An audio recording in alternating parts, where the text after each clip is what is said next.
If you look back at your worst losses as a day trader, it's a really good chance they didn't happen when you felt lost or desperate.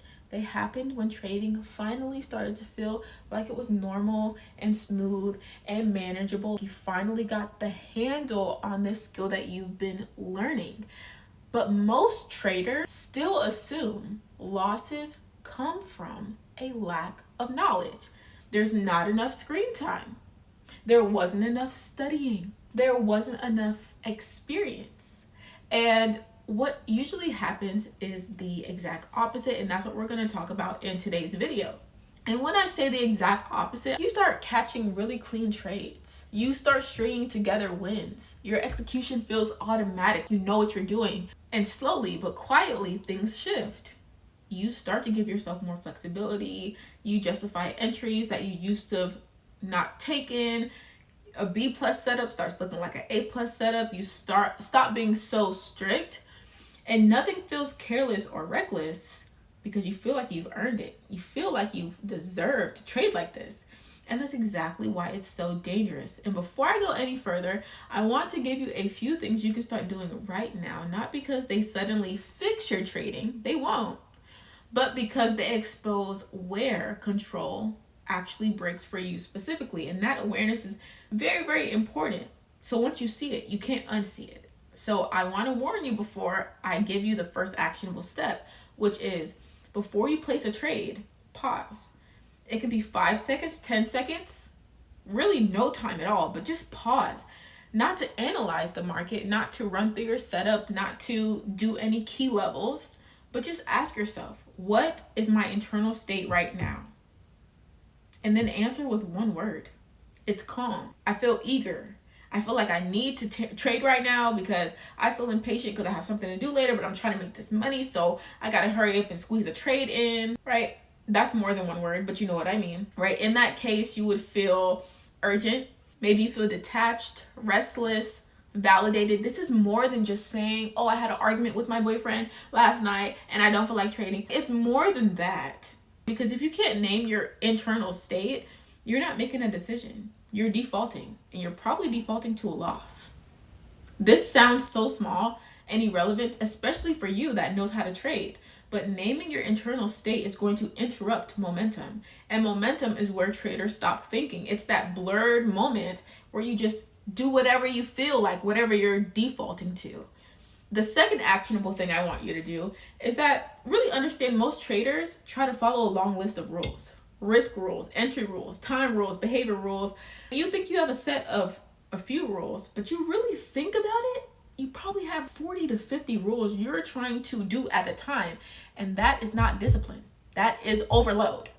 So instead, I want you to pick just one singular rule that makes the trade invalid if this one rule is broken. It draws a line in the sand.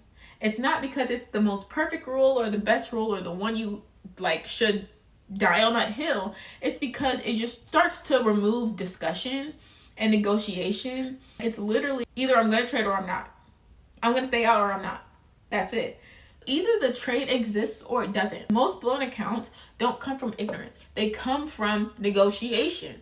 And if the idea of non-negotiable rule makes you very uncomfortable, that discomfort is the information that you needed when you clicked on this video. The third actionable thing, this is the last one I'm going to give you for today, and then we'll move on to some important information. But after the trade is closed, don't look at your P&L first. Ask yourself, did I trade as the version of myself who I trust to make me consistent? Or did I trade as the version of myself that just wanted something, who just wanted money, who just wanted to make up the loss, who just wanted some way to feel right, who just wanted momentum, who just didn't want to sit on their hands, right?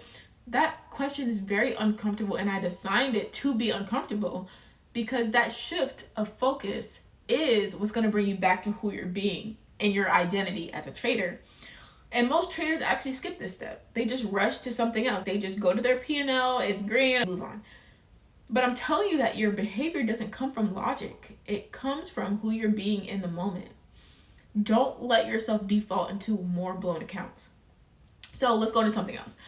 This phase is very invisible, and when traders feel like trading is getting easier or the confidence feels natural, you start to make a lot of wins, you stop second guessing yourself or questioning yourself, this is not the time where you loosen the rules. This is actually a very dangerous phase. Not when you're scared, not when you're hesitant. When you're hesitant, you don't even be placed a trade. You're scared to trade.